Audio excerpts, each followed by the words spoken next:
الحمد لله وكفى وسلام على عباده الذين اصطفى أما بعد فأعوذ بالله من الشيطان الرجيم بسم الله الرحمن الرحيم وجاء الحق وزهق الباطل إن الباطل كان زهوقا سبحان ربك رب العزة عما يصفون وسلام على المرسلين والحمد لله رب العالمين اللهم صل على سيدنا ومولانا محمد وعلى آل سيدنا ومولانا محمد وبارك وسلم اللهم صل على سيدنا ومولانا محمد وعلى آل سيدنا ومولانا محمد وبارك وسلم اللهم صل على سيدنا ومولانا محمد وعلى آل سيدنا ومولانا محمد وبارك وسلم.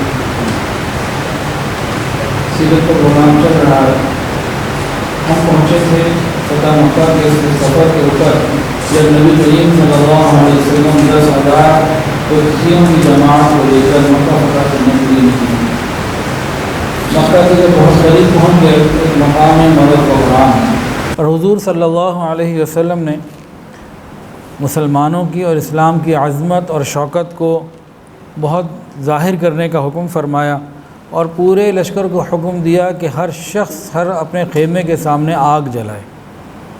رات کا وقت ہو اور 10,000 لوگوں نے آگ جلائی ہوئی ہو تو کہاں کہاں تک اس کی روشنی یعنی اس کا رعب پہنچے، اس کا نور پہنچے. اور عرب کی پرانی قدیم عادت بھی یہی تھی. تو نبی علیہ الصلوۃ والسلام نے اس کو بھرپور حکم دیا اور فرمایا کہ اس کام کو کرو. ادھر قریش مکہ کو کہیں نہ کہیں سے خبریں مل رہی تھیں کہ حضور صلی اللہ علیہ وسلم ضرور نکل کے ہماری طرف آئیں گے. ان کو اپنی جو تازی غداری تھی، بد عہدی تھی کہ بنو خزاعہ کے لوگوں کو قتل کیا اور حرم میں قتل کیا، یہ یاد تھا. انہیں دھڑکا لگا ہوتا تھا کہ بس کسی وقت بھی کچھ ہو سکتا ہے. تو خیر اس وقت قریش مکہ نے 3 لوگوں کو باہر بھیجا کہ جاؤ بھائی تحقیق حال کر کے آؤ. ان میں سے ایک تھے ابو سفیان ابن حرب، دوسرے بدیل بن ورقہ اور تیسرے حکیم بن حزام حضرت خدیجہ الکبریٰ رضی اللہ عنہ کے بھتیجے. ان تینوں کو بھیجا. یہ تینوں جب آئے تو انہوں نے ایک بہت بڑی آگ جلتی ہوئی دیکھی تو حیران ہو گئے. اتنا بڑا الاؤ، اتنا بڑا لشکر، یہ کون لوگ ہیں؟ تو بدیل بن ورقہ نے کہا کہ قبیلہ بنی خزاعہ کے لوگ ہیں. ابو سفیان نے کہا خاموش رہو، وہ تو تھوڑے سے لوگ ہیں، اتنا بڑا لشکر تو ان کا ہو ہی نہیں سکتا ہے، اتنی بڑی تعداد تو ان کی ہے ہی نہیں، یہ کوئی اور ہیں. خیر یہ آگے بڑھے. جیسے ہی آگے بڑھے تو حضور صلی اللہ علیہ وسلم کے جو پہرے دار تھے نا، جو ڈیوٹی پہ لوگ تھے، تینوں کو گرفتار کر لیا. انہوں نے پوچھا بھئی کون ہو آپ لوگ؟ انہوں نے کہا ہم رسول اللہ صلی اللہ علیہ وسلم کے ساتھی ہیں اور حضور صلی اللہ علیہ وسلم بنفس نفیس ہمارے اندر موجود ہیں. یہ بات چیت ہو رہی تھی. اتنے میں یہ رات ہی کا وقت ہے. حضرت عباس رضی اللہ تعالیٰ عنہ حضور صلی اللہ علیہ وسلم کے خچر پر بیٹھے ہوئے تھے اور کہیں جا رہے تھے تو ابو سفیان اور ان لوگوں پہ نظر پڑی. جیسے ہی نظر پڑی تو وہیں کہا ابو سفیان یہ رسول اللہ کا لشکر ہے، خدا کی قسم اگر تجھ پر فتح یاب ہو جائیں تو تیری گردن اڑا دیں گے. قریش کی بہتری اسی میں ہے کہ حاضر ہو کے امن کی درخواست کرے تو معافی مل سکتی ہے، اطاعت قبول کرے. ابو سفیان کہتے ہیں جیسی میں نے آواز سنی تو میں آواز کی طرف چلا تو میری حضرت عباس سے ملاقات ہوئی اور میں نے کہا ابو الفضل میرے ماں باپ تم پر فدا ہوں. اتنا بڑا لشکر دیکھا نا. تو اب کیا ہوا؟ الفاظ کا چناؤ بدل گیا. میرے ماں باپ تجھ پر فدا ہوں، اب رہائی کی صورت کیا ہے؟ بچاؤ کی کوئی تدبیر ہی بتاؤ. انہوں نے کہا کہ بھئی میرے پیچھے اس خچر پہ سوار ہو جاؤ، میں نبی علیہ السلام کی طرف تمہیں لے کے چلتا ہوں اور تیرے لیے امن حاصل کرنے کی کوشش کرتا ہوں، اب بیٹھ جاؤ میرے پیچھے. ابو سفیان ان کے پیچھے بیٹھ گئے اور یہ نبی علیہ السلام کی طرف چل پڑے. حضرت عمر فاروق رضی اللہ تعالیٰ نے جب دیکھا نا ابو سفیان تو جوش میں آ گئے، تلوار نکال لی اور کہا کہ خدا کا اتنا بڑا دشمن بغیر کسی بات کے ہمارے پاس آ گیا ہے، اب تو اس کو قتل کرنا ہی ہے. ادھر ابو سفیان ان کے ساتھ خچر پہ سوار تھے، انہوں نے سواری کو تھوڑا تیز کیا اور یہ پیدل تھے تو یہ پہنچ نہ سکے اور وہ پہلے پہنچ گئے. نبی علیہ الصلوۃ والسلام کے پاس سے عباس پہنچے. ابو سفیان کو لے کر کہا کہ یا رسول اللہ میں نے اس کو امن دیا ہے، آپ ان کو امن دے دیجئے، معاف کر دیجئے، یہ مکے کا سردار ہے. ادھر سے حضرت عمر بھی پہنچ گئے، تلوار نکلی ہوئی ہے، چمک رہی ہے کہ یا رسول اللہ مجھے اجازت دیجئے میں اس کی گردن اڑا دوں. حضرت عمر بار بار نبی علیہ الصلوۃ والسلام کو کہتے رہے کہ یا رسول اللہ مجھے اجازت دیجئے میں گردن اڑا دوں، اور عباس نے کئی دفعہ کہا کہ میں نے پناہ میں لے لیا ہے۔ انہوں نے کہا، عمر بار بار کہتے رہے اور نبی علیہ السلام کی طرف دیکھتے رہے کہ آپ کا ذرا سا اشارہ ہو تو بس میں گردن اتاروں۔ نبی علیہ السلام خاموش رہے، آپ نے کوئی اشارہ نہیں کیا۔ اب جب انہوں نے بار بار کہا نا تو حضرت عباس رضی اللہ تعالی عنہ نے ایک بات کہی۔ موقع کیسا ہے کہ حضرت عمر فاروق رضی اللہ تعالی عنہ جذبہ جہاد سے سرشار ہیں اور خدا کے دشمن کو قتل کرنے کے لیے نبی علیہ السلام کی اجازت کے منتظر ہیں۔ اجازت نہیں مل رہی، اور ادب کا تقاضا یہ ہے کہ بغیر اجازت کے دربار نبی میں وہ کوئی اپنی مرضی سے کچھ کر بھی نہیں سکتے۔ اور ادھر سے حضرت عباس ہیں، نبی علیہ السلام کی خدمت میں عرض کر چکے ہیں کہ میں نے ابو سفیان کو اجازت دے دی ہے، امن دے دیا ہے۔ اب بار بار تقاضا ہوا، آپ خاموش ہیں۔ اس وقت حضرت عباس رضی اللہ تعالیٰ نے ایک بڑی عجیب بات کہی۔ یہ بات ایسی تھی جو ایک دم نفس کو بھڑکا کے خرابی کی طرف بھی لے جا سکتی تھی۔ عجیب بات انہوں نے کہی۔ اس کے اوپر حضرت عمر کا جواب سنیں، ان کا تحمل بھی غور کریں اور ان کی نبی علیہ السلام سے محبت بھی غور کریں۔ حضرت عباس رضی اللہ تعالیٰ عنہ کو مسلمان تو ہو چکے تھے، لیکن نبی علیہ السلام کی اس صحبت کا جو اثر حضرت فاروق رضی اللہ عنہ کو ملا تھا وہ ان کو تو ابھی نہیں ملا تھا۔ گو یہ سادات میں سے ہیں، خود بہت بڑے مقام کے ہیں، نبی علیہ السلام کے چچا ہیں، بہت بڑے مقام کے صحابہ میں سے ہیں، جلیل القدر صحابہ میں سے ہیں۔ انہوں نے اس وقت ایک بات کہی، ماحول ایسا تھا، انہوں نے کہا عمر ابو سفیان اگر تیرے خاندان کا ہوتا نا تو بار بار ایسے نہ کرتا، اصل میں یہ دوسرے خاندان کا ہے، اس لیے تمہیں لگی ہوئی ہے کہ اس کو قتل کر دوں۔ اب دیکھیں موقع کیسا ہے اور کیسی بات درمیان میں آ گئی۔ اب حضرت عمر فاروق رضی اللہ عنہ کا جواب سنیے اور دل کے کانوں سے سنیے۔ حضرت عمر نے فرمایا، اے عباس خدا کی قسم آپ کا اسلام لانا مجھے اپنے سگے باپ خطاب کے اسلام لانے سے زیادہ محبوب ہے۔ اگر میرا باپ اسلام لاتا تو حضور صلی اللہ علیہ وسلم کو اتنی خوشی نہ ہوتی جتنی آپ کے اسلام لانے سے خوشی ہوئی، تو مجھے یہ محبوب ہے کہ میرے باپ کی نسبت آپ اسلام لے آئے۔ کیوں کہ حضور صلی اللہ علیہ وسلم کو تو آپ کا اسلام لانا میرے باپ خطاب کے اسلام لانے سے زیادہ محبوب تھا۔ کہا میری تو آپ کے بارے میں یہ رائے ہے اور آپ جو بھی کہتے ہیں وہ آپ جانتے ہیں۔ ذرا دیکھیں کیسی محبت کا جملہ ہے اور کیسی محبت کی بات ہے اور کس موقع پر ہے۔ اللہ اکبر کبیرہ۔ تو صحابہ کرام کو اتنی محبت تھی۔ اب نبی علیہ السلام نے حضرت عباس کو حکم دیا کہ ابو سفیان کو اپنے خیمے میں لے جاؤ، رات وہاں گزارو، صبح میرے پاس لے کے آنا۔ اپنے خیمے میں لے گئے اور ابو سفیان نے رات حضرت عباس رضی اللہ عنہ کے خیمے میں گزاری۔ اتنے میں جو باقی دو لوگ تھے نا، بدیل بن ورقہ اور حکیم ابن حزام، یہ نبی علیہ السلام کی خدمت میں حاضر ہوئے، دونوں نے اسلام قبول کیا۔ نبی علیہ السلام ان سے بہت سارے حالات مکہ کے مختلف پوچھتے رہے اور اس کے بعد ان دونوں کو روانہ کر دیا کہ تم جاؤ اور اہل مکہ کو حالات کی خبر دے دو۔ یہ لوگ مکہ والوں کو پورے حالات کی خبر دینے کے لیے رات ہی رات میں مکہ واپس روانہ ہو گئے۔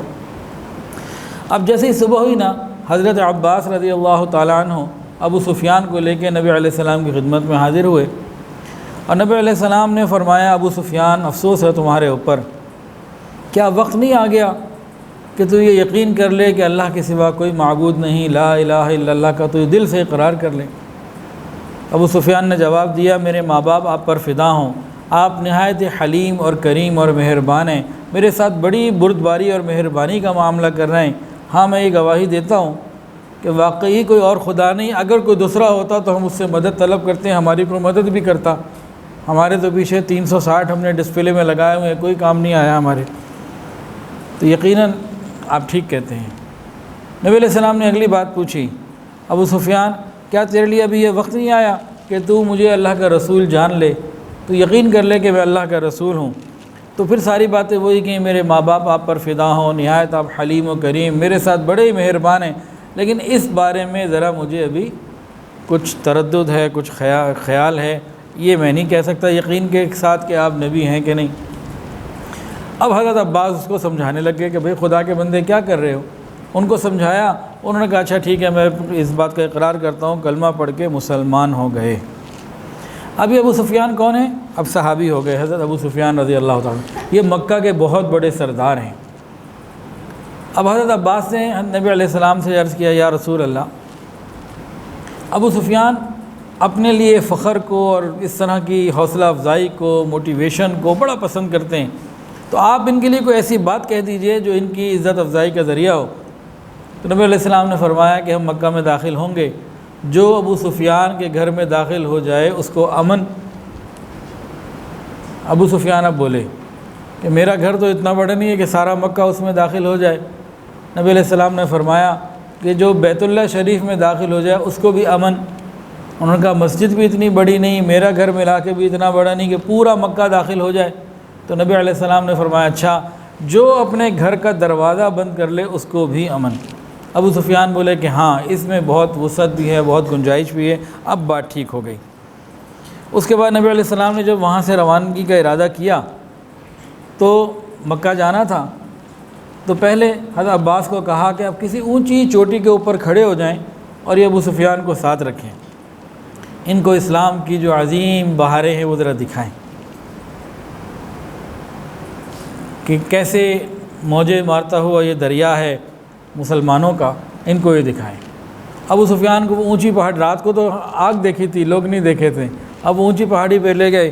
ایک لشکر گزرا تھا خالد بن ولید رضی اللہ عنہ کے ساتھ، کوئی 900,000 لوگ اس میں تھے، پھر دوسرا، پھر کوئی قبیلہ، پھر تیسرا قبیلہ، قبیلوں پہ قبیلے گزرتے چلے گئے۔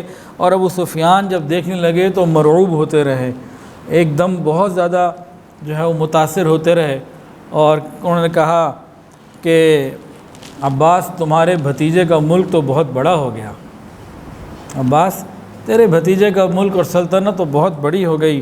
حضرت عباس نے فرمایا کہ ابو سفیان یہ بادشاہت نہیں، یہ نبوت ہے، یہ بادشاہت نہیں، یہ نبوت ہے، اور یہ جو بھی کچھ ہے اللہ تعالیٰ کی قدرت اور نبی علیہ السلام کے ہاتھ پر اللہ کی مدد کا اظہار ہے، یہ بادشاہت نہیں ہے۔ یہ جتنا کچھ ہوا یہ اللہ تعالیٰ کی غیبی نظام اور غیبی طاقت سے ہوا، اللہ کی مدد سے ہوا، تو یہ بادشاہت نہیں، یہ نبوت ہے۔ اب جو قبیلہ گزرتا حضرت ابو سفیان پوچھتے رہتے یہ کون، تو وہ بتاتے رہتے، حتیٰ کہ آخر میں نبی علیہ السلام مہاجرین انصار کے ساتھ ظاہر ہوئے۔ ظاہری شوکت بھی تھی اور باطنی ہیبت بھی تھی، دونوں چیزیں تھیں۔ ان کے پاس اسلحہ بھی تھا اور ہر قسم کی جو ضروریات کی چیزیں ہوتی ہیں جنگی وہ بھی تھیں، اور ساتھ ایک وجاہت، ایک شوق اور ایک جذبہ، اس کا ایک رعب تھا، ایک عجیب سی کیفیت تھی۔ تو وہ دیکھتے رہے۔ مہاجرین کا جو علم تھا حضرت زبیر رضی اللہ عنہ کے ہاتھ میں تھا، انصار کا علم سعد ابن عبادہ کے ہاتھ میں تھا، تو سارے لشکر گزر رہے تھے، آخر میں یہ گزرا۔ سعد ابن عبادہ نے جب دیکھی نا، نظر اچانک پڑی، ابو سفیان مکے کا سردار، مسلمانوں کا دشمن، احد میں بھی آیا اور فلاں مقام پہ مسلمانوں کے لیے اتنے معاملے کیے، وہ تو جناب ایک دم جذبے میں آ گئے۔ یہ بھی سردار تھے نا سعد ابن عبادہ، یہ بھی جذبے میں آ گئے، کہنے لگے الیوم یوم الملحمہ، آج تو بڑی لڑائی کا دن ہے، آج تو اللہ بیت اللہ میں بھی قتل کو حلال قرار دے دے گا۔ اب یہ تو ڈر گئے، گھبرا گئے کہ یہ کیا جملہ بول دیا سعد ابن عبادہ نے۔ اب یہ آگے بڑھے اپنی بات کر کے، پیچھے سے نبی علیہ السلام تشریف لا رہے تھے۔ ابو سفیان گھبرا گئے اور پوچھا، نبی علیہ السلام جب قریب آئے کہ یا رسول اللہ، آپ نے سعد ابن عبادہ کو حکم دیا کہ وہ آپ کی قوم کو، اپنی قوم کو قتل کریں؟ انہوں نے تو یہ فرمایا۔ نبی علیہ السلام نے فرمایا، اور انہوں نے درخواست کی کہ میں آپ کو عزتوں کا، آپ کو رشتہ داریوں کا اور آپ کو بڑا میں واسطے دیتا ہوں، آپ مہربانی کریں، یہ ایسا نہ کریں۔ نبی علیہ السلام نے ارشاد فرمایا، یا ابا سفیان، اے ابو سفیان، آج الیوم یوم الرحمہ، ملحمہ نہیں، آج بڑی لڑائی کا دن نہیں، آج تو رحمت کا دن ہے۔ آج کعبہ کے قتل کے لیے حلال ہونے کا دن نہیں، آج کعبہ کی عزت اور شرافت بلند ہونے کا دن ہے۔ اس کے بعد نبی علیہ السلام نے کہا، حکم دیا کہ سعد ابن عبادہ سے علم واپس لے لیا جائے۔ اور پھر نبی علیہ السلام نے دیکھیے کیسا خوبصورت فیصلہ فرمایا کہ ان سے علم واپس لے کے انہی کے بیٹے کو سردار بنا دیا۔ یہاں سے لیڈرشپ کو ایک میسج مل رہا ہے کہ جو بھی قوم کا لیڈر ہو، بڑا ہو، اس کو تمام چیزوں کی نفسیات کا خیال رکھنے کی ضرورت ہے۔ ایک مکہ کے سردار سے تعلق ہوا، اور ان کو عزت دینے کے لیے کہا جا کے اعلان کر دو جو تمہارے گھر میں داخل ہو جائے، جو بیت اللہ میں داخل ہو جائے، جو اپنے گھر کا دروازہ بند کر دے، امن۔ یہ ان کی عزت کو بڑھانے کے لیے تھا، اور ساتھ ہی ساتھ اس مسلمانوں کی ہیبت دکھانے کے لیے یہ کام کیا تاکہ اندر جو ہے نا وہ پختگی آ جائے اور اللہ کی محبت بڑھ جائے اور یقین آ جائے کہ یہ نبوت ہے، یہ بادشاہت نہیں، اور باقی بھی بہت سارے اس کے فائدے حاصل ہوں۔ تو نبی علیہ السلام نے وہاں ان کے ساتھ تو یہ کیا۔ اور یہ سعد ابن عبادہ اپنے آدمی ہیں، پرانے آدمی ہیں، لیکن ایک بات کہہ بیٹھے کہ آج تو جناب بڑی لڑائی کا دن ہے۔ اب نبی علیہ السلام نے ان سے علم واپس لے لیا۔ اب اس موقع کے اوپر قبائل میں، دلوں میں، لوگوں میں رنجش اور دوریاں ہو سکتی ہیں۔ اب ان سے لے کے کسی اور انصاری کو دیتے تو کوئی نہ کوئی دل میں بات آ جانی تھی۔ آپ نے باپ سے لے کے بیٹے کو دے دیا، باپ کے اندر کوئی جذبات بھی اگر پیدا ہوں، کیونکہ حضرت سعد ابن عبادہ جو تھے یہ ذرا جوش کی طبیعت والے تھے، ان کی طبیعت کے اندر، مزاج کے اندر ایک جوش تھا، تو نبی علیہ السلام نے ان کی نفسیات کو دیکھا اور بیٹے کو دے دیا۔ ابھی کتنے خوبصورت فیصلے ہیں حکمت سے بھرپور کہ کام آگے بڑھتا بھی جائے اور راستے میں آنے والے مسئلے ساتھ ساتھ حل بھی ہوتے چلے جائیں۔ ایسے کھلے دل کے ساتھ ہمیں زندگی گزارنی چاہیے، جاری کاموں کو نہیں روکنا چاہیے، آگے بڑھنا چاہیے۔ نبی علیہ السلام کی زندگی میں ایسے ہی ملتا ہے۔ تو ان کے بیٹے تھے قیس ابن عبادہ، ان کو دے دیا، قیس ابن سعد ان کو دے دیا۔ اس کے بعد نبی علیہ السلام سے ابو سفیان جو ہے رخصت ہوئے اور جلدی سے مکہ مکرمہ پہنچ گئے، اور وہاں جا کے اونچی آواز سے کہا کہ محمد صلی اللہ علیہ وسلم اصحاب کے ساتھ آ رہے ہیں۔ میری رائے ہے کہ ہمارے اندر طاقت نہیں، تم میں سے کسی کے اندر طاقت نہیں کہ تم ان کا مقابلہ کر سکو۔ جو شخص میرے گھر میں داخل ہو جائے اسے امن۔ قریش نے کہا تمہارا دماغ خراب ہے، تیرے گھر میں پورا مکہ آ جائے گا؟ کہ نہیں، جو مسجد میں داخل ہو جائے اس کو امن، کہ مسجد بھی چھوٹی، کہا جو اپنے گھر کا دروازہ بند کر لے اس کو بھی امن۔ یہ اعلان کیا۔ ادھر سے حضرت ابو سفیان کی بیوی جو مسلمان نہیں ہوتی، ہند، وہ آ گئیں، یہ بوڑھا پاگل ہو گیا، اس کا لگتا ہے دماغ خراب ہو گیا، عجیب عجیب بہکی باتیں کر رہا ہے۔ لوگوں سے کہا اس کی باتیں مت مانو، اور باقاعدہ لوگوں کے سامنے شوہر کو گالیاں دی، برا بھلا کہا۔ بہت سارے لوگ جمع ہو گئے تھے۔ ابو سفیان نے کہا دیکھو اس وقت ان باتوں سے کچھ نہیں ہوگا، میں وہاں سے ہو کے دیکھ کر آ رہا ہوں، اس عورت کی باتوں میں مت آنا۔ اس وقت تو کوئی شخص محمد صلی اللہ علیہ وسلم کا مقابلہ نہیں کر سکتا۔ جو مسجد میں داخل ہو جائے، جو اپنے گھر کا دروازہ بند کر لے یا میرے گھر میں داخل ہو جائے اس کو امن ہے۔ تو یہ اعلان کیا، اور ابو سفیان نے اپنی بیوی ہند سے بھی کہا کہ دیکھ خیریت اسی میں کہ تو بھی اسلام لے آ ورنہ ماری جائے گی، جا اپنے گھر کا دروازہ بند کر کے جا کے بیٹھ جا، میں سچ کہہ رہا ہوں۔ لوگوں نے جیسے اس اعلان کو سنا تو دوڑے اور بھاگے، کوئی بیت اللہ میں پناہ گزین ہوا، کسی نے اپنے گھر کا دروازہ بند کیا، اور ہند جو تھیں یہ اپنے گھر کا دروازہ بند کر کے بیٹھ گئیں۔ اس کے بعد نبی علیہ السلام خدا کی جانب سے اعلیٰ مکہ کی جانب سے مدینہ طیبہ میں، مکہ مکرمہ میں داخل ہوئے، اور نبی علیہ السلام نے کعبۃ اللہ کے ادب اور احترام کو انتہائی ملحوظ خاطر رکھا۔ یہ 20 رمضان المبارک 8 ہجری 11 جنوری 630 عیسوی اور جمعے کا دن ہے۔ فتح مکہ کا دن کون سا ہے؟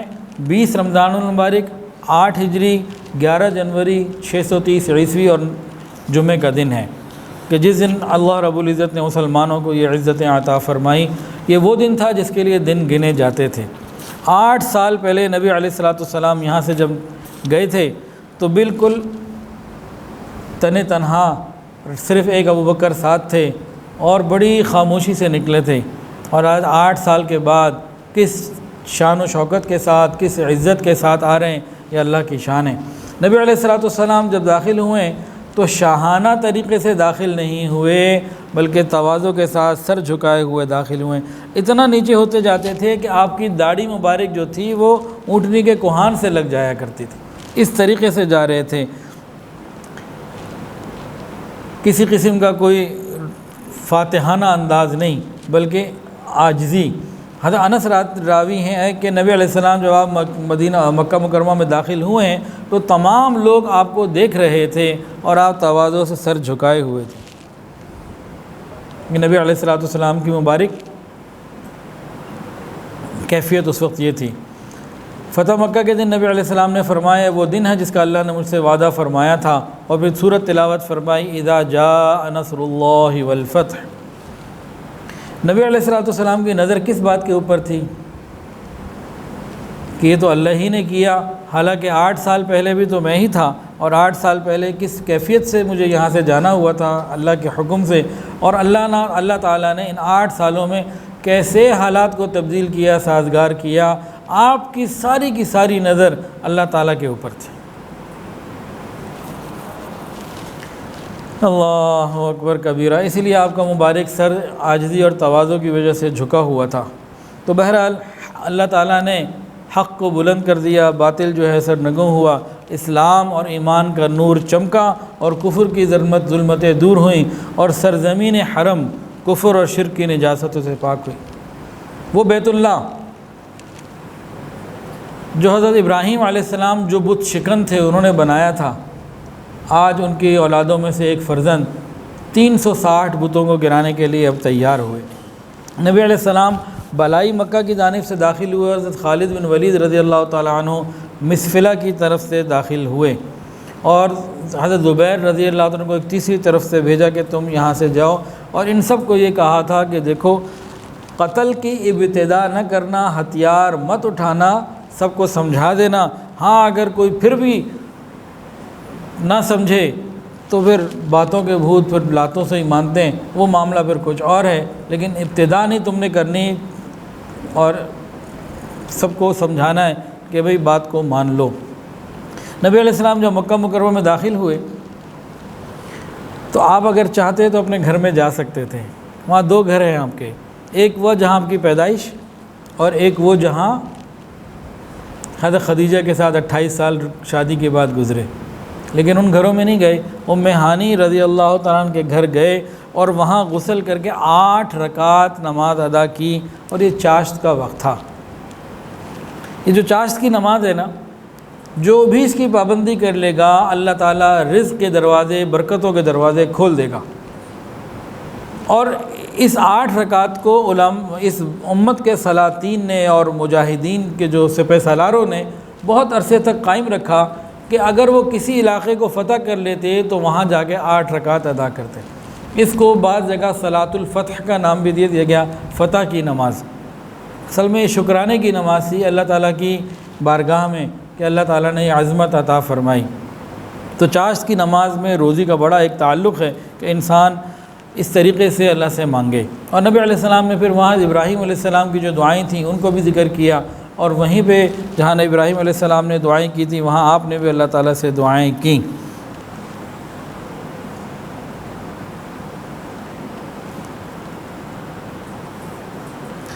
نبی علیہ السلام ام ہانی کے گھر میں تھے، اور نبی علیہ السلام سے عرض کیا یا رسول اللہ میرے شوہر کے 2 رشتہ دار بھاگ گئے ڈر کے، حضرت علی ان کو قتل کرنا چاہتے ہیں، میں ان کو امان دے چکی ہوں، آپ فرما دیجئے کیا کیا جائے۔ تو نبی علیہ السلام نے فرمایا جس کو ام ہانی نے پناہ دے دی ہے ہم نے بھی پناہ دے دی۔ اور نماز سے فارغ ہو کے نبی علیہ السلام اپنے لشکر سمیت کہاں ٹھہرے؟ کوئی بتا سکتا ہے؟ شیعہ ابی طالب میں۔ شیعہ ابی طالب تو یاد آ گیا ہوگا کہ یہ وہ جگہ تھی جہاں 3 سال تک سوشل بائیکاٹ کیا گیا، اور ایسا زبردست لاک ڈاؤن کیا گیا، نہ کھانے کی کوئی چیز ملتی، نہ پینے کی کوئی چیز ملتی، نہ علاج معالجے کے لیے کوئی دوا ملتی، اور اتنی تکلیف کے ساتھ نبی علیہ السلام نے 3 سال گزارے۔ صحابہ نے، مسلمانوں نے پتے چبا کے بھی گزارا کیا، کھانے کی کوئی چیز نہیں ہوتی تھی، چھوٹے چھوٹے بچے بلک بلک کے روتے تھے۔ وہ اسلام کے لیے وہ 3 سال مسلمانوں کے لیے بڑی تکلیف کے تھے،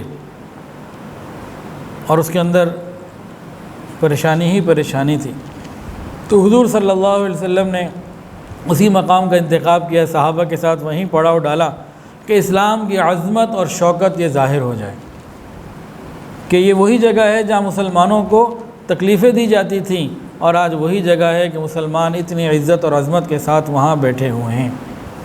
نبی علیہ السلام نے فرمایا جہاں قریش اور کنانہ نے بنی ہاشم اور بنی مطلب کو محصور کیا تھا، اور آپس میں یہ عہد کیا تھا کہ بنی ہاشم اور بنی مطلب سے خرید و فروخت، شادی بیاہ اور تمام تعلقات ختم کر دیے جائیں گے جب تک کہ وہ محمد صلی اللہ علیہ وسلم کو ان کے حوالے نہ کر دیں تو ہم تو وہیں ٹھہریں گے۔ صحابہ نے آنے سے پہلے پوچھا تھا کہ پڑاؤ کہاں ہوگا، نبی علیہ السلام بتا چکے تھے کہ پڑاؤ یہ ہوگا۔ اللہ اکبر کبیرہ۔ ایک مقام تھا مقام خندمہ، وہاں پہ کیا ہوا، حضرت خالد بن ولید رضی اللہ عنہ جب وہاں پہنچے اپنے لشکر کے ساتھ، وہاں کچھ لوگوں نے مسلمانوں سے مقابلہ کیا، دو یا تین مسلمان شہید ہوئے، 13 کے قریب کافر جو ہے وہ قتل ہوئے۔ اور نبی علیہ السلام کے پاس جو حضرت خالد پہنچے اور آپ نے چمکتی ہوئی تلواروں کو، نیام سے باہر نکلی ہوئی تلواروں کو دیکھا، پوچھا خالد یہ کیا ہوا، تمہیں منع نہیں کیا تھا، کیا کیا؟ انہوں نے کہا یا رسول اللہ ہم نے کچھ نہیں کیا، وہ مان ہی نہیں رہے تھے، ہم نے ان کو سمجھایا، وہ زبردستی لڑنے کے لیے تیار ہو گئے، انہوں نے تلوار نکالی تو ہم نے تو دفاع میں یہ کام کیا، جو بھی کچھ ہوا۔ جب ان کی بات پوری سن لی، نبی علیہ السلام نے فرمایا کہ اچھا پھر اللہ کی مرضی ہی یہی ہوگی، یہی اللہ کی مرضی تھی، جو ہوا وہ اللہ کی مرضی سے ہوا۔ اس کے بعد امن قائم ہو گیا، لوگوں کو امن دے دیا گیا، لوگ مطمئن ہو گئے، فتح مکمل ہو گئی اور آپ پھر مسجد حرام میں داخل ہوئے۔ فتح کے بعد نبی علیہ السلام جب مسجد حرام میں داخل ہوئے، بیت اللہ شریف کا طواف کیا، اور آپ اونٹنی کے اوپر بیٹھے ہوئے تھے اور آپ نے اونٹنی کے اوپر طواف کیا، اور جب خانہ کعبہ کے اندر داخل ہوئے تو اندر وہاں 360 بت تھے حرم میں، تو نبی علیہ السلام ایک لکڑی کو ہاتھ میں لیا، چھڑی کو اشارہ کرتے جاتے تھے اور پڑھتے جاتے تھے، جاء الحق وزهق الباطل ان الباطل کان زہوقا، اور وہ اندھے منہ نیچے گرتے چلے جاتے تھے۔ تو ابراہیم علیہ السلام بھی بت شکن تھے، اور رسول اللہ صلی اللہ علیہ وسلم نے بھی ان بتوں کو توڑ کے بت شکنی کا عملی جو ہے نا وہ مظاہرہ آپ نے وہاں پہ کر دیا۔ آپ نے طواف سے فارغ ہو کر عثمان بن طلحہ کو بلایا۔ یہ عثمان بن طلحہ کون ہے؟ یہ بیت اللہ شریف کے چابی بردار، ان کے پاس تھی، کلید بھی کہتے ہیں، کیز، چابی۔ ان کو بلایا، وہ آ گئے۔ نبی علیہ السلام نے فرمایا عثمان تمہیں یاد ہے کہ جب میں ہجرت کے لیے جا رہا تھا میں نے تم سے کہا تھا کہ مجھے بیت اللہ کی چابی دے دو، دروازہ کھول دو، میں عبادت کرنا چاہتا ہوں، تم نے مجھے چابی نہیں دی تھی۔ اس وقت میں نے تمہیں کہا تھا، یاد ہے نا، کہ عثمان ایک وقت آئے گا کہ جس پوزیشن پر تم ہو میں ہوں گا، یعنی چابی میرے پاس ہوگی، تم بغیر چابی کے کھڑے ہوگے۔ عثمان وہ بات یاد ہے، عثمان بن طلحہ کو بات بھی یاد آ گئی اور انہوں نے اسلام بھی قبول کیا، بعض روایت میں کہ پہلے کیا، بعض میں کہ اس وقت نبی علیہ السلام کے ہاتھ اسلام قبول کیا۔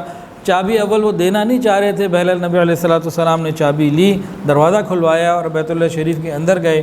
بعض روایات میں ہے کہ وہاں آپ نے نماز پڑھی، بعض میں ہے کہ ذکر کیا، دعائیں کی، بہرحال جو بھی کچھ تھا اللہ تعالیٰ کی عبادت کی۔ اور اندر بیت اللہ شریف کے اندر بھی تصویریں بنی ہوئی تھیں، ان تصویروں کو مٹوا کے بالکل پاک کر دیا گیا، اور حضرت ابراہیم علیہ السلام اور اسماعیل علیہ السلام کے مجسمے بھی وہاں موجود تھے، اندر یا باہر، بہرحال اس پورے حرم کے میں کسی جگہ پہ ان کو بھی توڑوا دیا گیا اور ختم کر دیا گیا۔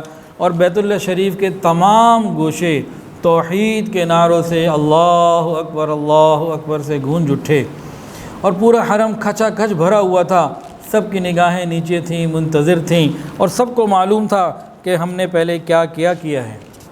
ان کو یہ بھی یاد تھا کہ ہم نے نبی کریم صلی اللہ علیہ وسلم کے راستے میں کانٹے بچھائے۔ ان لوگوں میں وہ لوگ بھی موجود تھے جنہوں نے نبی علیہ السلام کے مبارک چہرے پہ تھوکا، وہ بھی تھے جنہوں نے پیٹھ پیچھے سازشیں کیں، وہ بھی تھے جنہوں نے تلواریں چلائیں، وہ بھی تھے جنہوں نے حضرت بلال اور دوسرے صحابہ کو مختلف قسم کی تکلیفیں دیں اور ان کو گرم ریت کے اوپر جو ہے وہ تکلیفیں دیں۔ سارے قسم کے لوگ اس وقت موجود تھے، اور ان سب کو اپنے 13 سال کے سارے کرتوت بالکل واضح نظر آ رہے تھے، اور سب کا سب ہر چیز سب کے سامنے تھی۔ اور نبی علیہ السلام کو بھی ایک بات کا اندازہ تھا، صحابہ کو بھی اندازہ تھا کہ یہ کون لوگ ہیں اور انہوں نے ہمارے ساتھ کیا کیا۔ اس وقت رسول اللہ صلی اللہ علیہ وسلم نے ان لوگوں سے خطاب کیا، گویا یہ خطاب فقط ان سے نہیں تھا بلکہ قیامت تک آنے والے لوگوں سے یہ خطاب کے مضمون تھے۔ اس کو ذرا سنیے۔ نبی علیہ السلام نے فرمایا، اللہ کے سوا کوئی معبود نہیں، اس نے اپنا وعدہ سچ کر دکھایا، اپنے بندے کی مدد کی، اور دشمنوں کی تمام جماعتوں کو اس نے تنہا اکیلے شکست دے دی۔ آگاہ ہو جاؤ، جو تمہارے پچھلے ایک دوسرے کے جانی مطالبات ہیں قتل کے اور دیت کے، وہ سارے کے سارے آج میرے قدموں کے نیچے، اور سب کا سب پچھلا جو معاملات ہے وہ ختم ہو گیا۔ یہ کیا چیز تھی؟ اصل میں یہ تھا کہ قریش کے اندر قتل کا بدلہ لینا بڑے فخر کی بات تھی، اور اس پہ بڑے وہ فخر کیا کرتے تھے۔ ایک آدمی نے کسی کو قتل کر دیا، اب اس کا بدلہ لینا، اگر وہ قاتل کا انتقال ہو گیا تو اولاد سے بدلہ لینا چاہے سینکڑوں سال بعد ہو، تو یہ نسل در نسل چلتی ہے، اس پہ فخر کرتے تھے کہ یہ وہ ہے جس نے اپنے باپ دادا کا بدلہ لیا ہے۔ وہ اپنے آپ کو اپنا بڑائی، اس کا تکبر کا اظہار کرتا تھا۔ ان کے یہاں یہ چیزیں چلتی تھیں، تو حضور صلی اللہ علیہ وسلم نے پچھلی تمام چیزوں کو اس اعلان کے ساتھ ختم کر دیا، فرمایا میرے قدموں کے نیچے اور سب باطل ہیں، مگر بیت اللہ شریف کی دربانی اور حاجیوں کو پانی پلانا زمزم کا، یہ چیزیں برقرار رہیں گی۔ آگاہ ہو جاؤ، جو شخص خطا سے قتل ہو جائے کوڑے سے یا لاٹھی سے تو اس کی دیت خون بہا ہے، 100 اونٹ ہوں گے جس میں 40 حاملہ اونٹنیاں ہوں گی۔ اے گروہ قریش، اللہ تعالیٰ نے جاہلیت کے غرور اور آباء و اجداد پر فخر کرنے کو باطل قرار دے دیا، ختم ہو گیا۔ ان کو اپنے آباء و اجداد کے اوپر ہم فلاں قوم کے ہیں، ہم فلاں قوم کے ہیں، ہم فلاں برادری کے ہیں، اس کو بھی اللہ کے محبوب نے ختم کر دیا۔ جیسے ہندوؤں کے اندر بھی 4 چیزیں بن گئیں، قومیں بن گئیں، ایک برہمن ہو گیا، وہ سب سے اونچے ہے، شودر سب سے نیچے، شودر سب سے زیادہ ان کو جانوروں جیسے حقوق وہاں دیے جاتے ہیں، اور ان کے ساتھ جو ان کی تصریحات ہیں یہ کبھی زندگی میں ترقی کر کے آگے بڑھ بھی نہیں سکتے، بس جو ان کا مقام ذلت کا مقرر کر دیا بس وہی ہے۔ اب یہ قیامت تک ان کی نسلیں ویسے ہی چلیں گی۔ تو پرانی ساری چیزوں کو نبی علیہ السلام نے اس قسم کی تھی ختم کر کے اعلان فرمایا کہ سب لوگ آدم علیہ السلام کی اولاد ہیں اور وہ مٹی سے بنے تھے، اور اس کے بعد یہ آیت تلاوت فرمائی، یا ایھا الناس انا خلقناکم من ذکر و انثی وجعلناکم شعوبا وقبائل لتعارفوا ان اکرمکم عند اللہ اتقاکم۔ فرمایا کہ اے لوگو، ہم نے تم کو مرد اور عورت سے پیدا کیا، تم کو شاخوں اور خاندانوں پر تقسیم کر دیا تاکہ ایک دوسرے کو پہچانو۔ یہ خاندان یہ ایک دوسرے کی پہچان کے لیے ہیں، یہ عزت کا معیار نہیں، ایک دوسرے کی پہچان لتعارفوا۔ اور حقیقت میں اللہ کے نزدیک سب سے زیادہ عزت والا وہی ہے جو سب سے زیادہ تقوی والا ہو، خوف خدا والا ہو۔ بے شک اللہ تعالیٰ دیکھنے والا، خبیر بھی ہے اور علیم بھی ہے۔ پھر ارشاد فرمایا، اے گروہ قریش، تمہاری نسبت میرا کیا خیال ہے؟ میں تمہارے ساتھ کیا معاملہ کروں گا؟ کہ کن سے پوچھا جا رہا ہے؟ جن کے دلوں کے اندر اتنی نبی علیہ السلام کے خون کی پیاس تھی کہ جب تک ان کو یہ خبر نہ مل جاتی کہ نعوذ باللہ نبی علیہ السلام کو شہید کر دیا گیا، اس وقت ان کے دلوں کو قرار نہیں ہونا تھا۔ ایسے ایسے بڑے بڑے دشمن تھے۔ نبی علیہ السلام نے پوچھا، کیا کہتے ہو؟ انہوں نے کہا، آپ بھائی ہیں، کریم ہیں اور کریم کے بیٹے ہیں۔ اب بھائی بندی یاد آ گئی اور محبتیں یاد آ گئیں۔ نبی علیہ السلام نے فرمایا، جاؤ، آج تم پر کوئی گناہ نہیں، میں تمہیں آج وہی کہتا ہوں جو یوسف علیہ السلام نے اپنے بھائیوں کو کہا تھا، لا تثریب علیکم اليوم، جاؤ آج تم پر کوئی گناہ نہیں، میں تم سب کو معاف کرتا ہوں۔ عرب کے اندر جو حسب نسب کے اوپر فخر کا تھا وہ بھی نبی علیہ السلام نے مٹا دیا، اور اسلامی مساوات کا جھنڈا نبی علیہ السلام نے نصب کر دیا، اور آپ نے سب کو معاف کر کے یہ پیغام دے دیا کہ یہ معاف کرنا، دشمنوں سے انتقام معاف نہ کرنا، دشمنوں سے انتقام لینا، یہ بادشاہوں کے کام ہوا کرتے ہیں، نبی کی ذات ان چیزوں سے بہت بلند ہوا کرتی ہے۔ تو نبی علیہ السلام نے جان کے دشمنوں کو معاف کر دیا۔ ہم کیا کرتے ہیں؟ ہم تو کسی کے زبان سے نکلا ہوا بول معاف نہیں کرتے، اس نے جی فلاں موقع پہ مجھے یہ کہہ دیا تھا۔ ہم تو سگے بھائیوں کو معاف نہیں کرتے، نبی علیہ السلام نے تو جان کے دشمنوں کو معاف کیا۔ بہت سے لوگ اسلام کے بارے میں، مسلمانوں کے بارے میں یہ سمجھتے ہیں کہ خدا نخواستہ یہ متشدد قسم کے لوگ ہیں، یہ دہشت گرد ہیں، یہ ظالم ہیں، یہ سفاک ہیں۔ اگر وہ لوگ صرف فتح مکہ کی پوری تفصیلات پڑھ لیں، سن لیں یا سمجھ لیں تو ان کے دل اور دماغ بالکل صاف اور کلیئر ہو جائیں گے کہ اسلام تو محبت کا پیغام دینے کے لیے آیا ہے، یہ تو رحمت ہی رحمت ہے، یہ تو جان کے دشمنوں کو بھی معاف کرنے کا سبق دیتا ہے، یہ تو دہشت گردی یا غلطی اس طریقے کی حرکتیں یہ تو اسلام کو زیب ہی نہیں دیتی، اسلام تو اس سے بہت بلند چیز ہے۔ خیر، نبی کریم صلی اللہ علیہ وسلم اس کے بعد سب کو معاف کر کے مسجد میں بیٹھ گئے۔ بیت اللہ شریف کی کنجی آپ کے ہاتھ میں تھی۔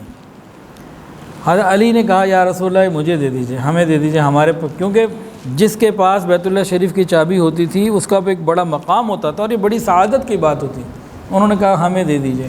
حضرت عباس رضی اللہ تعالیٰ عنہ جو نبی علیہ السلام کے محبوب چچا ہیں، انہوں نے بھی کہا یا رسول اللہ یہ مجھے عنایت کر دیجئے، بار بار عرض کیا، لیکن نبی کریم صلی اللہ علیہ وسلم نے ان میں سے کسی کو بھی نہ دیا، بلکہ عثمان بن طلحہ ہی کو بلایا، کہا عثمان میں تمہارے ساتھ وہ نہیں کرتا جو تم نے میرے ساتھ کیا تھا، یہ چابی تم لے لو اور یہ قیامت تک تمہاری ہی نسلوں میں رہے گی، تمہاری ہی خاندان میں رہے گی، تمہاری ہی نسلوں میں رہے گی، سوائے کسی ظالم اور غاصب کے یہ تم سے کوئی تمہاری نسلوں میں بھی نہیں لے سکے گا، یہ تمہاری اولادوں میں جائے گی۔ ان اللہ یأمرکم ان تؤدوا الامانات الی اہلہا، اس موقع پہ یہ آیت بھی نازل ہوئی۔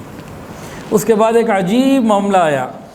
حضرت بلال رضی اللہ عنہ، نبی علیہ السلام یہ فرق مٹانا چاہتے تھے کہ عربی کو عجمی پہ، گورے کو کالے پہ، ان کو اس برادری کو اس برادری پہ کوئی چیز، کوئی فوقیت حاصل ہے۔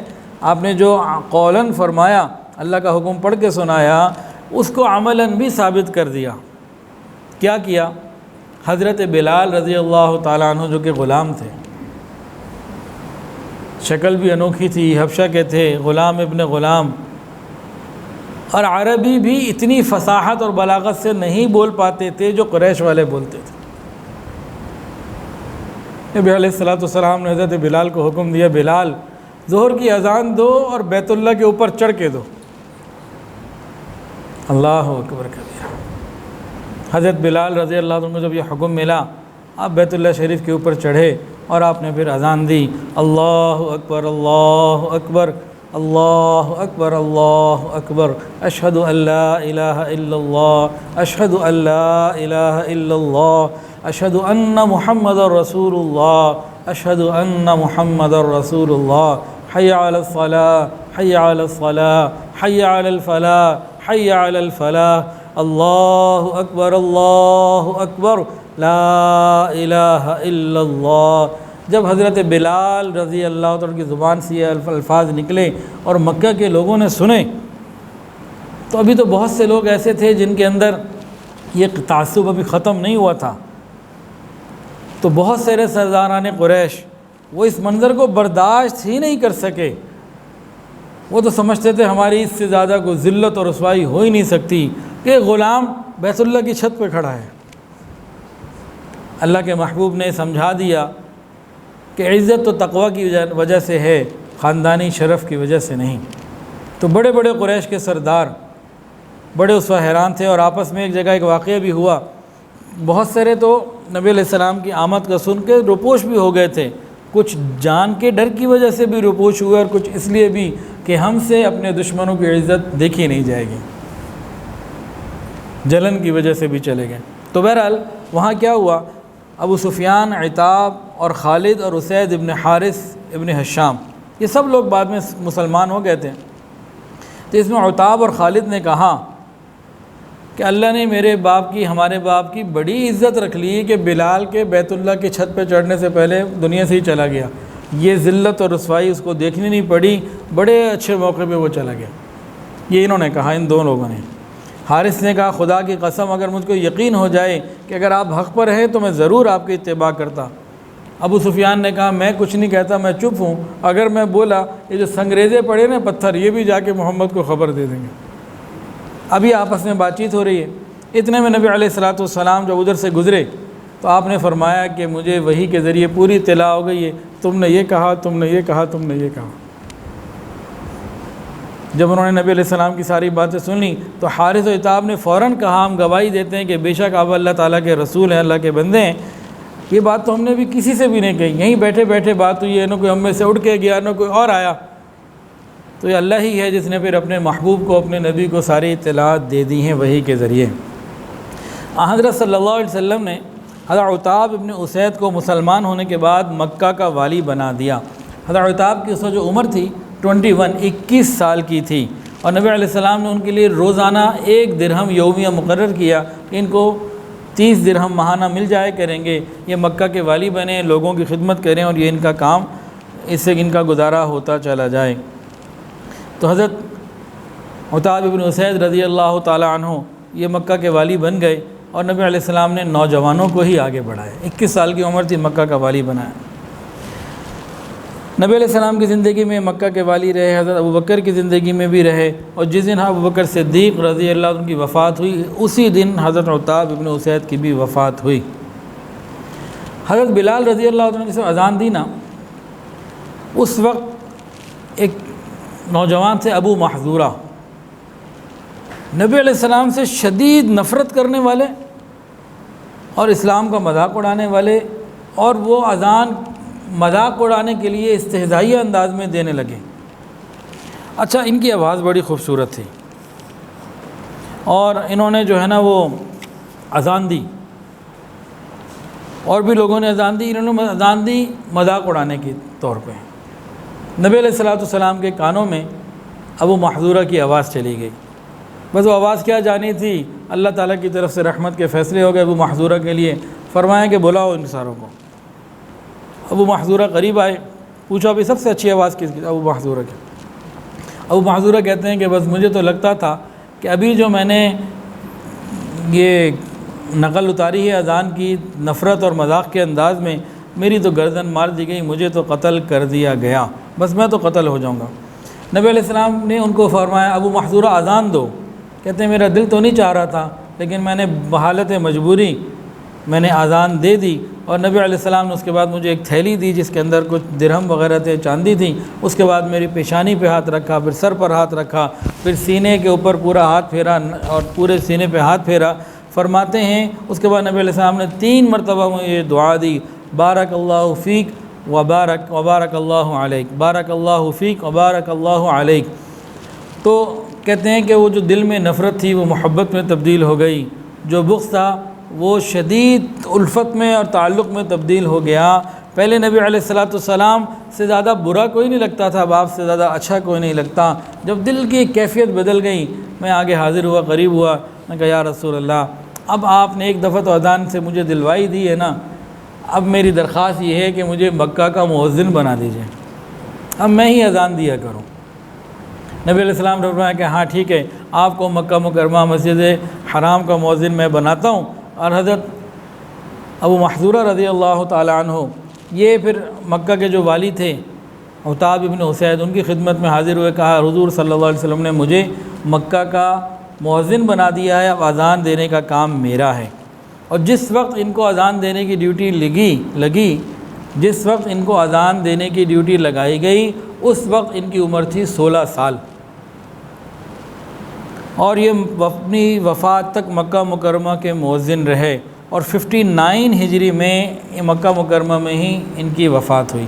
تو 59 میں سے آپ نکال دیں 8 ہجری، یعنی 51 سال تک نا، یہ مکہ مکرمہ 8 ہجری میں فتح ہو رہا ہے نا، اور 59 ہجری میں ان کا انتقال ہوا، یعنی 51 سال تک، نصف صدی سے زیادہ یہ مکہ مکرمہ میں اذان دیتے رہے، اور ان کے بعد پھر ان کی اولادوں میں نسل در نسل یہ اذان کی وراثت کا سلسلہ چلتا رہا۔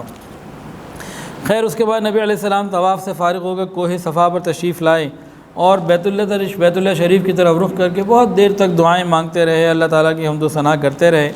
انصار آپ کے ساتھ تھے، کافی سارے لوگ تھے۔ بعض انصار کی زبان سے ایک جملہ نکلا، آپس میں باتیں کر رہے تھے، نبی علیہ السلام تو دعاؤں میں مشغول تھے۔ ان کے دل میں ایک خیال آیا کہ مکہ فتح ہو گیا، نبی علیہ السلام کا اپنا شہر ہے، اپنا یہاں اپنی پراپرٹی بھی ہے، اپنے گھر بھی ہیں، اپنا رشتہ دار ہے، قبیلہ ہے، خاندان ہے، تو مکہ ہی سے تو آپ 53 سال گزار کے ہمارے پاس آئے تھے، ہمارے ساتھ تو صرف 8 سال گزارے ہیں، کہیں ایسا نہ ہو کہ حضور صلی اللہ علیہ وسلم اب مکہ ہی میں رہ جائیں اور ہمارے ساتھ واپس نہ جائیں۔ ابھی ان لوگوں نے ایسی بات کی، ادھر سے اللہ تعالیٰ نے نبی علیہ السلام پر وحی اتار دی اور بتایا کہ بھئی وہاں یہ باتیں ہو رہی ہیں۔ نبی علیہ السلام نے آ کے پوچھا، اے گروہ انصار، کیا تم لوگ ایسی باتیں آپس میں کر رہے ہو؟ تو انہوں نے کہا ہاں یا رسول اللہ، یہ باتیں ہمارے دلوں میں آ تو رہی ہیں۔ نبی علیہ السلام نے ارشاد فرمایا، خوب سمجھ لو یہ ہرگز نہیں ہو سکتا، میں اللہ کا بندہ اور اس کے رسول ہوں، میں نے اللہ کے حکم سے ہجرت کی ہے، تمہاری زندگی میری زندگی، تمہاری موت میری موت ہے۔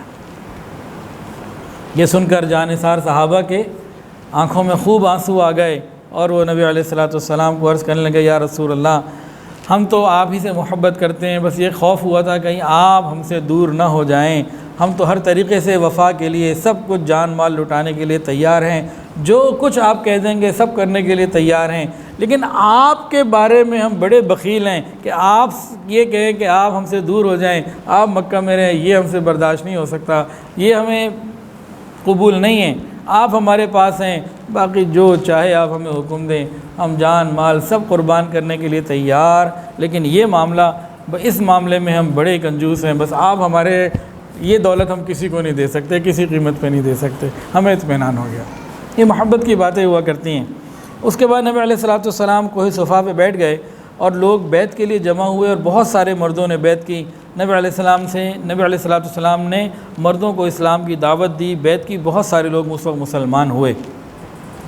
اس کے بعد نبی علیہ السلام مردوں سے فارغ ہوئے تو عورتوں کی بیعت کی طرف متوجہ ہوئے۔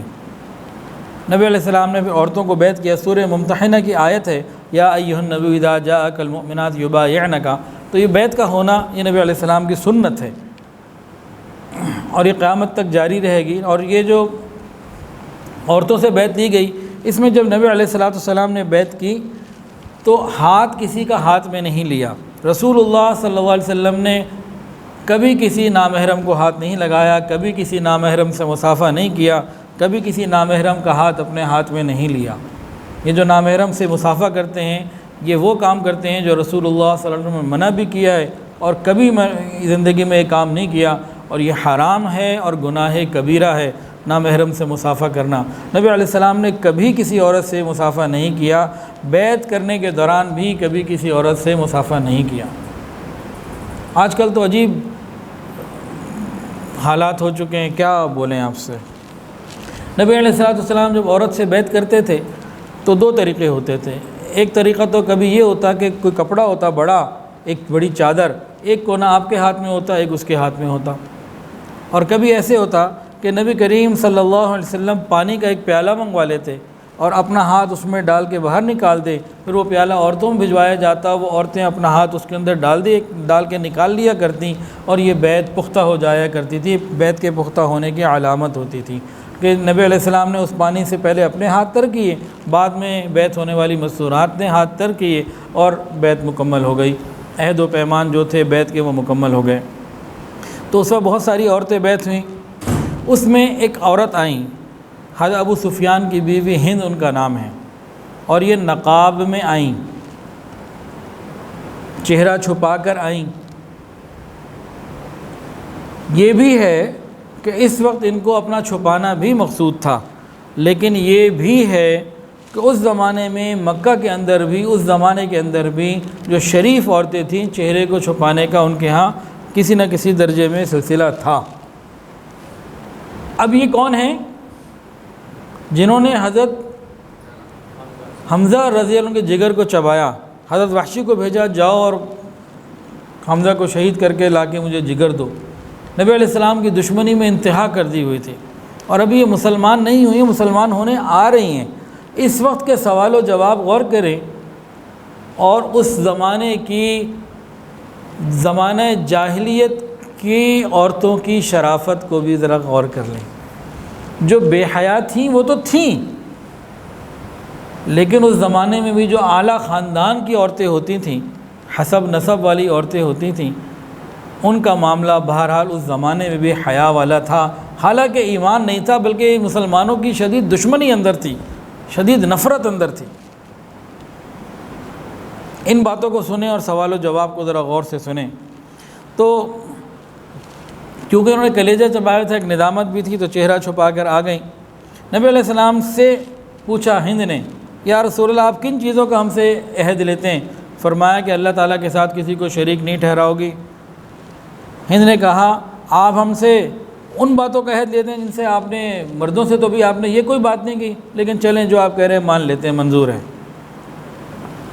پھر نبی علیہ السلام نے فرمایا اور میں اس بات پہ بھی تم سے عہد لیتا ہوں کہ تم چوری نہ کرو۔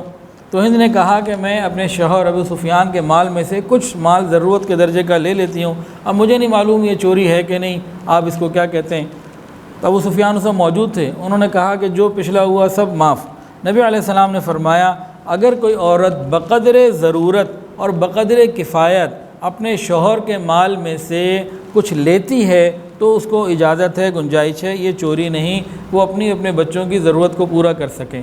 کچھ شوہر ہوتے ہیں نا کنجوس اور مکھی چوس، تو ان کا یہ حل بتا دیا گیا کہ جو ادھر ادھر تو بہت خرچ کرتے ہیں لیکن اپنے بیوی بچوں کی جائز ضرورت میں بھی تنگی کرتے ہیں، تو یہ ایک راستہ عورتوں کو نبی علیہ السلام نے دیا، لیکن وہ بھی صرف جائز ضرورت کو پورا کرنے کی حد تک، اسراف کے لیے اجازت نہیں دی۔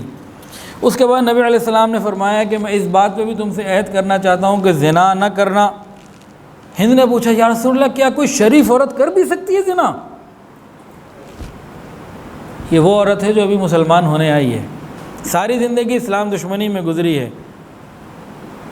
نبی علیہ السلام نے فرمایا ولا یزنین، زنا نہیں کرنا۔ تو حیران پریشان ہو کے کیا کوئی شریف عورت یہ کر بھی سکتی ہے؟ یعنی یہ معلوم ہوا کہ یہ کام شرفاء کا ہے ہی نہیں، یہ ہے ہی برے لوگوں کا کام۔ پھر نبی علیہ السلام نے آگے فرمایا ولا یقتلن، اولاد کو قتل نہ کرنا۔ تو آگے سے ہند نے بڑا عجیب جواب دیا، کہنے لگی ہم نے تو اپنے بچوں کو پالا پوسا بڑا کیا، بدر میں بھیجا اور آپ نے ان کو قتل کر دیا، ہمیں کہتے قتل نہ کرو؟ ہم نے بچوں کو پالا پوسا، ان کو بڑا کیا، بدر میں بھیجا، آپ نے ان کو قتل کر دیا، اب آپ جانیں وہ جانیں، ہم نے تو یہ کام نہیں کیا تو آپ نے کیا ہے۔ اس طرح کی کوئی انہوں نے بات کہی۔ تو خیر حضرت عمر رضی اللہ عنہ موجود تھے، وہ بھی سن کر ہنس پڑے، اور نبی علیہ السلام نے پھر آگے فرمایا کہ بہتان بھی کسی کے اوپر نہ لگانا، اور کسی قسم کا بہتان، ہند نے کہا کہ خدا کی قسم کسی پر بہتان باندھنا نہایت ہی برا ہے۔ یہ وہ عورت ہے جو کہہ رہی ہے کہ بہتان باندھنا بہت ہی برا ہے، جو ابھی ابھی مسلمان ہو رہی ہے، اور آج مسلمان ایک دوسرے کے اوپر عجیب عجیب بہتان باندھ دیا کرتے ہیں۔ اللہ اکبر۔ تو بہرحال نبی علیہ السلام نے ان سب سے بیعت کی، اور اسلام لانے کے بعد ہند نے یہ عرض کیا یا رسول اللہ، اسلام لانے سے پہلے سب سے زیادہ مجھے جو نفرت تھی اور چہرہ جو سب سے زیادہ برا لگتا تھا وہ مجھے آپ کا لگتا تھا، اور اسلام لانے کے بعد سب سے زیادہ جو مبارک اور محبوب چہرہ ہے مجھے وہ آپ کا ہو گیا۔ یہاں ایک بات بتا دوں، ابھی دل میں آئی ہے، اچھا یہ ہند جو ہیں اس کے بعد دین کی خدمت کرتی رہیں اور دین پر لگی رہیں، اور کئی آگے جنگوں میں بھی انہوں نے شرکت کی، اور نبی علیہ السلام کی اور باقی صحابہ کی خدمت بھی کی، بڑا انہوں نے جو ہے نا وہ خیال کیا۔ تو اللہ تعالیٰ سے دعا ہے اللہ تعالیٰ ہمیں دین کی صحیح سمجھ عطا فرمائے۔ ایک بات یہاں آ گئی، ہند نے کیا کہا کہ سب سے پہلے مجھے آپ کا چہرہ برا لگتا تھا اسلام لانے سے پہلے۔ ہند نے کیا کہا کہ اسلام لانے سے پہلے سب سے پہلے مجھے آپ کا چہرہ، گویا آپ کا وضاقت، آپ کی وضاقت، آپ کا لباس، سنت لباس، یہ مجھے پسند نہیں تھا، لیکن اب پسند آ گیا۔ اب اس میں دل میں خیال یہ آ رہا ہے کہ جو لوگ علماء سے دور ہیں اور انہیں علماء کی صحبت حاصل نہیں، قریب سے نہیں دیکھا، صرف باطل کا اور ادھر ادھر کا پروپیگنڈا انہوں نے دیکھا یا سنا ہے، وہ کیا کرتے ہیں؟ وہ علماء کے لباس سے، ان کے چہرے سے، پگڑی سے، داڑھی سے، ٹخنوں ننگے مردوں کے رہنے سے اور اس قسم کے لباس سے باقاعدہ نفرت کرتے ہیں، انہیں برا لگتا ہے۔ لیکن وہی لوگ جب علماء کے قریب ہوتے ہیں، تبلیغی جماعت میں وقت لگاتے ہیں، دیندار لوگوں کے ساتھ وقت گزارتے ہیں، قریب آتے ہیں، زیادہ دن نہیں، صرف 5-7 دن بھی وہ گزار لے وقت، انہیں پھر اندازہ ہو جاتا ہے، پھر یہ چیزیں جو انہیں پہلے بری لگ رہی ہوتی ہیں پھر انہیں پیاری لگنے لگتی ہیں۔ یہ آج بھی اسی طرح موجود ہے۔ آپ دیکھیں گے اکثر لوگ جو مدرسوں کے بارے میں، علماء کے بارے میں بات کرتے ہیں، اکثر وہ ہوتے ہیں جنہیں پتہ ہی نہیں ہوتا حقیقت کا، بس سنی سنائی باتوں پہ آگے چل رہے ہوتے ہیں۔ تو وہ اگر جو باتیں وہ کرتے ہیں ان باتوں کو چند دن کے لیے چھوڑیں اور مختلف مدارس میں کچھ ذرا وقت گزاریں، دیندار لوگوں کے ساتھ کوئی ہفتہ ایک گزاریں، پھر دیکھیں کہ اللہ تعالیٰ کیسے مہربانی فرماتے ہیں۔ کتنے لوگ ہیں جو بعض علماء کو بائی نیم، نام لے لے کر، میں کسی کا نام نہیں لے رہا کہ جی وہ ایسے ہیں، وہ ایسے ہیں، وہ ایسے ہیں، کہ کون لوگ ہیں جنہوں نے ان کے ساتھ کبھی وقت ہی نہیں گزارا، صرف 4-5 دن 3 دن ان کے ساتھ گزار لیں، ان کے شب و روز دیکھ لیں تو یہ ان کے اعتراضات ختم ہو جائیں گے۔ لیکن اگر انہوں نے اس پر عمل نہ کیا اور اپنی باتیں علماء کے اوپر بولتے رہے تو قیامت کے دن ان کو اپنی باتوں کے اوپر ثبوت بھی اللہ کو دینے پڑیں گے کہ تم نے یہ کیوں کہا تھا۔ بغیر دلیل کے، بغیر ثبوت کے لوگوں کی سنی سنائی باتوں پہ یقین کر کے بات آگے پہنچا دینا۔ سنیے، رسول اللہ صلی اللہ علیہ وسلم نے فرمایا سنی سنائی بات کو آگے پہنچا دینا یہ کیا ہے؟ یہ آدمی کے جھوٹا ہونے کی دلیل ہے، یہ اس کے سچا ہونے کی دلیل نہیں کہ ہم نے علماء کے خلاف کہیں کوئی بات سنی، میڈیا پہ سنی، ادھر ادھر سنی اور آگے چل پڑے۔ ہمارے پاس اپنا کچھ نہیں، سارا انپٹ ہمیں باطل سے مل رہا ہے، قریب ہم بیٹھے نہیں، کبھی قریب ہم گئے نہیں، بس جو ادھر ادھر سے سنا اس کے مطابق اپنا دل دماغ بنا لیا۔ اب ہم جو انپٹ ہے اس کے مطابق ہم زہر اگلتے رہتے ہیں۔